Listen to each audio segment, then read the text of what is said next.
अस्सलाम वालेकुम व्यूअर्स। मेरा नाम इरफान अली है। मैं आपका शुक्रगुजार हूँ कि आपने मेरा वीडियो देखने के लिए टाइम निकाला। आज का टॉपिक बहुत ज़्यादा इंटरेस्टिंग है क्योंकि आज एक मैं न्यू सीरीज़ को स्टार्ट कर रहा हूँ। साथ साथ ये न्यू चैनल है, कल से स्टार्ट हुआ है, जिसमें हम डिफरेंट चीज़ें इंशाल्लाह कवर करते जाएंगे। आज का टॉपिक है फाइनेंशियल क्राइसिस में हमने एक बड़ी हेडिंग है फाइनेंशियल क्राइसिस, जिसमें हम एक particular topic dot com bubble को एक्सप्लेन करेंगे, उसके इफेक्ट्स पढ़ेंगे, उसके कॉजेज पढ़ेंगे and the overall scenario in just one summary. Thank you very much. अगर आपको ये वीडियो थोड़ा भी लगे कि आपसे रिलेटेड है तो please subscribe, like and share. Let's coming on to the topic, the dot com bubble. What does it mean? The term itself tells about that। अगर मैं डॉट कॉम बबल की बात करूं तो डॉट कॉम खुद खुद को डिफाइन कर रहा है। वो बोल रहा है कि dot com means, the dot com means the internet, the bubble, the whole. When we, जब भी हम किसी भी चीज को रेज करते जाते हैं तो वो एक किस्म का बबल बन जाता है। तो it is related to the internet, means something related to the internet. वो वाला बबल जो इंटरनेट से रिलेटेड हो, that is dot com bubble. चलो आगे बढ़ते हैं।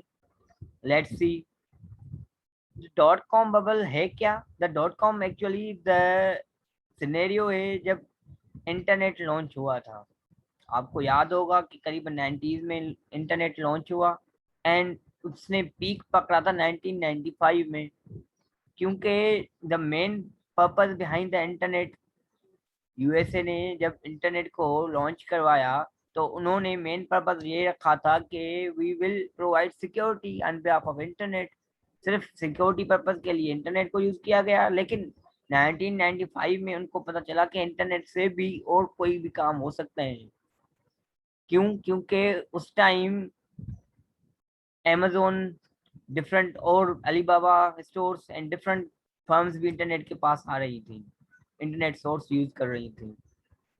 तो इसको 1995 से मैं पहले थोड़ा हिस्ट्री को डिफाइन करना चाहूंगा कि एक्चुअल में द डॉट कॉम बबल की जो हिस्ट्री थी वो थी क्या। जब इंटरनेट लॉन्च हुआ और यूएसए ने सिक्योरिटी पर्पज के लिए इंटरनेट को यूज किया, तो द मेन पर्पज बिहाइंड के वो तो सिक्योरिटी था। लेकिन आपको अगर याद हो तो हिस्ट्री में क्या था कि पहले इंटरनेट से पहले क्या होता था, हर चीज हम फिजिकली जाके करते थे। मार्केट से कुछ लेना है, चले जाते थे वहां से और जाके परचेज करके ले आते थे। अगर ऐसा नहीं होता था तो फिर हम क्या करते थे, हम कभी कभी ये भी कर देते थे कि किसी से मिलना है, हम डायरेक्टली चले जाते थे।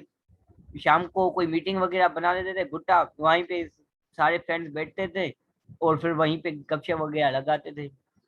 टेलीफोन का भी जमाना इतना ज्यादा नहीं था, तो मतलब कुछ भी करना था तो खुद को फिजिकली जाना पड़ता था उन सारी कामों की वजह से। तो जब हमने फर्स्ट टाइम ये सारा सीन हुआ इंटरनेट का, तो ईमेलिंग आया, ब्राउजिंग आई एंड फिर अमेजोन ने वहां पे बिजनेस लॉन्च किया। तो तब हमें पता चला कि इंटरनेट का ये भी पर्पज हो सकता है, क्योंकि उस टाइम मैसेज थ्रू मेल करना इट्स अ बिग डील, बहुत बड़ी बात थी। क्योंकि हम 3 3 दिन, 4 4 दिन लग जाते थे एक का मैसेज कन्वे करने में दूसरे को। तो वो तो विद इन सेकेंड्स चला जाता था ईमेल पे। याहू मेल बहुत ज्यादा उस टाइम चलता था। तो उस वजह से एक इसने बहुत एक बड़ी पीक ले ली and he gain the biggest revenue at that time. तो इसको देखते देखते अमेजोन ने भी अपना बिजनेस लॉन्च किया और उन्होंने ऑनलाइन बिजनेस शुरू किया। और जब आहिस्ता आहिस्ता डिफरेंट कंपनीज ने ऑनलाइन बिजनेस स्टार्ट किया और उनको बहुत ज्यादा फायदा हुआ। क्यों फायदा हुआ? क्योंकि उन्होंने क्या किया कि इनोवेशन ला दी। इनोवेशन के साथ साथ हम जब भी बिजनेस को लॉन्च करते हैं तो हम क्या देखते हैं कि उसके द मेन पर्पस क्या है, उसका जो मेन हमारी जो टारगेट पॉपुलेशन है उसकी नीड क्या है। जो यहाँ पे नीड होगी वहां पे बिजनेस वो रन होता है। तो यहाँ पे नीड थी एंड अल्टीमेटली उन्होंने बिजनेस किया एंड दे विल सक्सेसफुल। जब इनका फायदा देखते देखते लोगों को पता चला कि जो भी बिजनेस इंटरनेट पे हो रहा है दैट इज सक्सेसफुल, ये एक मिसगाइड, एक मिमिक्री हो गई, एक इल्यूजन बन गया कि जो भी बिजनेस इंटरनेट पे होगा वो सक्सेसफुल होगा। That was a bubble actually. तो डॉट कॉम का क्या सीन था कि एक्चुअल में जब आप 1995 का कोई भी वेबसाइट देख लें, वहां पे क्या होता था कि हर वेबसाइट के लास्ट में डॉट कॉम या डॉट ई एन था। तो उसका मतलब क्या होता था कि वो रिलेटेड टू इंटरनेट है, दैट्स वाई वो डॉट कॉम वहां से निकला हुआ है, that is extracted from that website dot com. तो लोग क्या कर रहे थे कि हर कोई बिजनेस कमाना चाह रहा था, लेकिन वहां पे मसला यहाँ पे हो रहा था कि अगर किसी के पास आइडिया ही नहीं है तो वो कैसे आएगा बिजनेस करने के लिए ऑनलाइन। और उसके अलावा अगर उसको इंटरनेट का काम करना ही नहीं आता, मोस्टली ऐसा ही हो रहा था क्योंकि न्यू न्यू इंटरनेट लॉन्च हुई थी, तो किसी को ज्यादातर इंटरनेट का पता ही नहीं था कि किस किस तरीके से यूज किया जाता है इंटरनेट, या किस किस तरीके से ये काम करती है। तो इसको लोगों ने जब सीखा तो बहुत सारे लोगों के पास तो मेन सोर्स ही नहीं था पैसे कमाने का, या फिर उनके पास आइडिया नहीं था। तो उस टाइम क्या चल रहा था, एक अदर सिनेरियो चल रहा था डीरेगुलेशन का गवर्नमेंट की तरफ से। वो क्यों आया था, कभी आपको अगर किसी को भी जरूरत हो डीरेगुलेशन पे, आप चाहते हो कि मैं उस पे भी डीरेगुलेशन पे भी वीडियो बनाऊं, just put that on your comment section, I will provide the video for you.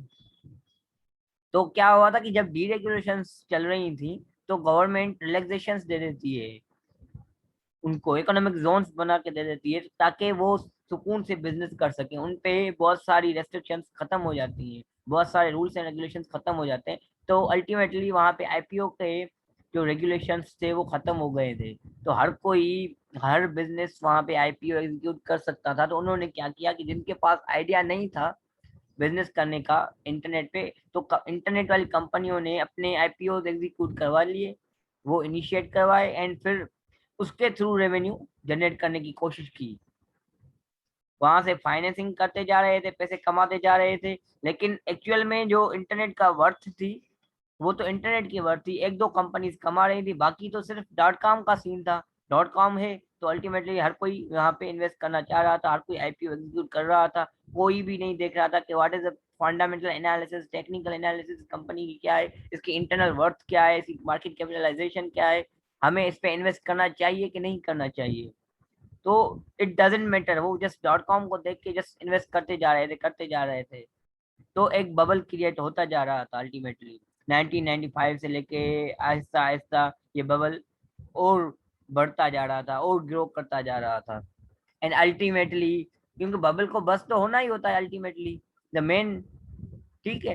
तो क्या होता है कि ऐसे आहिस्ता आहिस्ता जैसे जैसे इंटरनेट का बज बज लोगों में बढ़ता गया, बहुत बढ़ता गया, तो लोगों ने क्या किया, आईपीओ एग्जीक्यूट करवाने शुरू कर दिए कंपनियों ने। जब आईपीओ एग्जीक्यूट करवाने शुरू कर दिए तो एक कंपनी ने 1997 से 1999 के टाइम पे विद इन आवर्स में आईपीओ 4 टाइम्स एग्जीक्यूट प्राइस हो गई। मतलब एक पर्टिकुलर अगर 100 रुपए का आईपीओ मिल रहा था कंपनी का, जो एक्चुअल प्राइस कंपनी की थी, तो वो विद इन आवर्स में वो 4 टाइम्स बढ़ गई प्राइस, सिर्फ और सिर्फ डॉट कॉम की वजह से।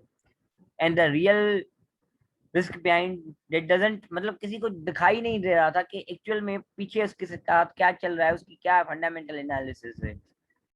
ऐसे ही मतलब उसकी क्या हो रहा था कि एक बहुत ज्यादा प्राइसेस की वजह से, बहुत ज्यादा हर कोई आईपीओ की प्राइसेस बहुत ज्यादा बढ़ रही थी, एंड बहुत डिमांड की वजह से मार्केट में और प्राइसेस बढ़ाते जा रहे थे। अब जैसे प्राइसेस बढ़ती जाती है तो फाइनेंसिंग के लिए पैसे ज्यादा मिलते हैं, वो सारे पैसे कंपनियां क्या कर रही थी, अपने इंटरनल बिजनेस को ठीक करने के चक्कर में नहीं थी कोई भी कंपनी, बस अपनी लेविशेस को कम्प्लीट करने में चढ़ी हुई थी। सारी कंपनीज जितनी भी थी वो आईपीओ को एग्जीक्यूट करवाने में, जितने जिस जिस एम्प्लॉय ने ज्यादा आईपीओ एग्जीक्यूट करवाए, जिसने ज्यादा सेल आउट किए, उसको ज्यादा प्रॉफिट दे रहे थे, उसको लेविशेस हाउसेस दे रहे थे, उसको फैसिलिटीज दे रहे थे, उसको पर्क्स एंड बेनिफिट्स दे रहे थे। डिफरेंट एम्प्लॉयज, डिफरेंट कंपनियां, डिफरेंट ब्रांचेस खोल रही थी, बहुत ज्यादा, बहुत बहुत मतलब प्लेसेस पे, न्यूयॉर्क में बहुत ज्यादा ब्रांचेस हर की कोई कंपनी खोल रही थी। डिफरेंट फॉरेन उनकी अपनी इन्वेस्टमेंट्स चल रही थी, फॉरेन में डिफरेंट उन्होंने एक ब्रांचेस ओपन की हुई थी वहां पे, लेविशेस पे सारे कहीं पे टूर पे चले जा रहे थे उनके सीएफओ सीईओ। तो ऐसे सारा सीन चल रहा था, मतलब वहां पे वो सारी इन्वेस्टमेंट्स चल रही थी। तो क्या हुआ कि आहिस्ता आहिस्ता उन्होंने, उनकी स्पेंडिंग्स बहुत ज्यादा बढ़ गई, वो आदी हो गए इस चीज के। तो जब फिर से मतलब थोड़ा प्रोपोर्शन वो क्या कर रहे थे आईपीओ से डाइल्यूट करके एंड फिर बहुत ज्यादा पैसे फाइनेंस करके वो ऐसे लेविशेस को अकम्प्लिश कर रहे थे। लेकिन सडनली क्या हुआ कि आहिस्ता आहिस्ता जब बहुत ज्यादा प्राइसेस बढ़ गई तो लोगों की एक्चुअल में जो हमारी एक हम अफोर्डेबिलिटी होती है एक चीज, वो अफोर्डेबिलिटी खत्म हो गई। अब जो एक्चुअल में 100 का आईपीओ था वो 400 पे सेल आउट हो रहा है एंड 400 से भी बढ़ने की एक डिमांड चल रही है। तो फिर क्या होगा कि लोगों के पास वो अफोर्डेबिलिटी खत्म हो जाएगी, उनके पास इतने पैसे नहीं थे कि वो आईपीओ ले सके। तो उन्होंने आहिस्ता आहिस्ता लीव कर दी। लीव करते जैसे जैसे चले गए तो उनकी डिमांड आईपीओ की कम होती गई, क्योंकि उनके पास पैसे ही नहीं थे। सीधी सी बात है, जब पैसे ही नहीं होंगे तो वो बंदा कहाँ से लेगा। तो आहिस्ता आहिस्ता डिमांड कम होती गई। जब डिमांड कम होती है तो यू नो बेटर क्या होता है, तो सप्लाई ऑटोमेटिकली क्या हो जाती है हमारी, कम हो जाती है, क्योंकि लोग खरीद ही नहीं रहे हैं। अल्टीमेटली जब खरीद नहीं रहे होते हैं तो प्राइसेस ऑटोमेटिक आईपीओ की कम हो गई।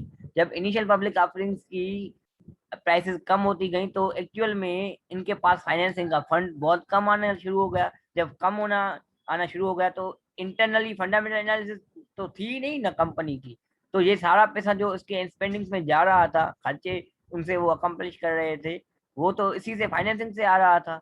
तो क्या हुआ कि उस टाइम तो उन्होंने रेवेन्यू बहुत जनरेट कर लिया, प्रॉफिट बहुत ज्यादा हाई दिखा रहे थे फाइनेंसिंग की वजह से कि यहाँ पे इन्वेस्टमेंट कर दी, यहाँ पे इन्वेस्टमेंट कर दी। लेकिन आहिस्ता आहिस्ता जब उनके फाइनेंसिंग का अमाउंट कम होता गया तो उनकी स्पेंडिंग, उनके ऐसे हालात हो गए कि उनको डिफरेंट ब्रांचेस सेल आउट करनी पड़ गई, क्योंकि उनके पास इतने पैसे नहीं थे कि वो अपने खर्चे उसके ऑपरेशनल कॉस्ट वगैरह पे कर सकें। बहुत सारे एम्प्लॉयज को अनएम्प्लॉयमेंट करते गए एंड अल्टीमेटली वो एक्चुअली अपनी वर्थ पे आ गए आईपीओ। लेकिन जब अपनी वर्थ पे आ गए तो इतनी ज्यादा उसकी लॉसेस वगैरह हो गए कि वो अपने आप को बेयर ही नहीं कर पाए एंड वो डाइल्यूट होते गए। और इंटरनली तो किसी भी कंपनी का एक्चुअल में वर्थ थी नहीं ना।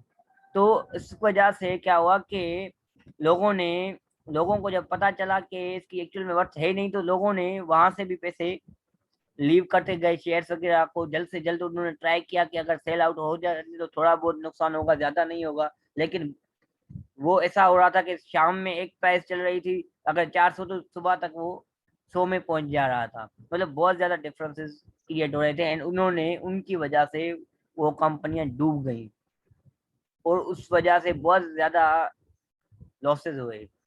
That was the birth time of that bubble, क्योंकि बबल जब बहुत ज्यादा स्टेब्लिश हो गया, बूम पे चला गया, तो फिर आहिस्ता आहिस्ता उल्टा लटकता गया और खत्म होता गया। एंड फिर 2002 से 2001 और 2 के बीच के टाइम पे वो बबल बर्स्ट हो गया, जैसे आप ये ग्राफ में देख सकते हैं। तो ये नास्डा थी वो एक्चुअल में वो न्यूयॉर्क की एक स्टॉक एक्सचेंज थी। उस वजह से न्यूयॉर्क की स्टॉक एक्सचेंज जो उस टाइम हाईएस्ट पॉइंट्स पे पीक पे चल रही थी 5000 पॉइंट्स पे, उसकी 5000 पॉइंट से डायरेक्टली उसने डिक्लाइन किया 1000 पॉइंट पे, as you can see on that graph. तो उस वजह से डिफरेंट कंपनीज खत्म हो गई, डाइल्यूट हो गई, खत्म हो गई। उनके पास पेमेंट्स करने के लिए पैसे नहीं थे। उन्होंने बहुत सारे एम्प्लॉयज को ले ऑफ कर दिया, अनएम्प्लॉयमेंट बहुत हाई हो गई, लोग सड़क पे आ गए। इतनी हालत खराब हो गई कि पूरी की पूरी न्यूयॉर्क की जो स्टॉक एक्सचेंज थी वो बहुत ज्यादा उससे उसको नुकसान हुआ एंड डिफरेंट कंपनीज बहुत ज्यादा उसको, हर कंपनी को जो भी इंटरनेट से मोस्ट प्रोबेबली लिंक थी और जिसकी फंडामेंटल एनालिसिस थी नहीं, जस्ट वो आईपीओ से एग्जीक्यूट करवाए थे, उनको सबको नुकसान हुआ। फायदा उनको हुआ जो इसको सारी चीजों का पता था ऑलरेडी कि इनके पीछे जस्ट ये बूम चल रहा है। इट्स लाइक सेम जैसे अभी चल रहा है हमारे पास बिटकॉइन का सीन, बस बूम पकड़ता रहता है, बूम पकड़ता रहता है and ultimately you will face same issue that we will also face in 2001 and 2002 and ultimately in 2008 also. We will discuss in further lectures inshallah in that series of financial crisis. तो इस वजह से क्या हुआ कि different companies तो lay off कर गई, उनकी वजह से उनकी एम्प्लॉयज भी बहुत ज्यादा ले ऑफ कर गए, उनकी मतलब वो सड़क पे आ गए, सुसाइड्स तक पहुंच गई थी बातें एंड बहुत ज्यादा लॉसेस हुए। That was the overview scenario of that .com bubble. लेकिन एक्चुअल में इसके रीजन पीछे था क्या, सबसे पहले जो मेन रीजन था इसका कि that was the deregulation of authorities. Deregulation पे अगर आपको वीडियो चाहिए तो आप just put it into the comment section, I will provide that video इंशाल्लाह। तो डीरेगुलेशन की वजह से एक तो इनको एक बहुत ज्यादा रिलैक्सेशन मिल गई और इन्होंने आईपीओ को एग्जीक्यूट करते गए, एंड उनके पीछे कोई भी रेगुलेशन थी नहीं जो इनको पूरा एग्जीक्यूट कर सके। मतलब उनको किसी को कोई थी नहीं, वो सारा बस अपने आप सप्लाई डिमांड पे चल रही थी चीजें, उस वजह से मार्केट रेगुलेशन और मार्केट मॉनिटराइजेशन थी नहीं, तो उस वजह से ये .com का बबल हुआ। That was the overall scenario of .com bubble, which was held on 2001 and 2002. Thank you very much. Allah Hafiz.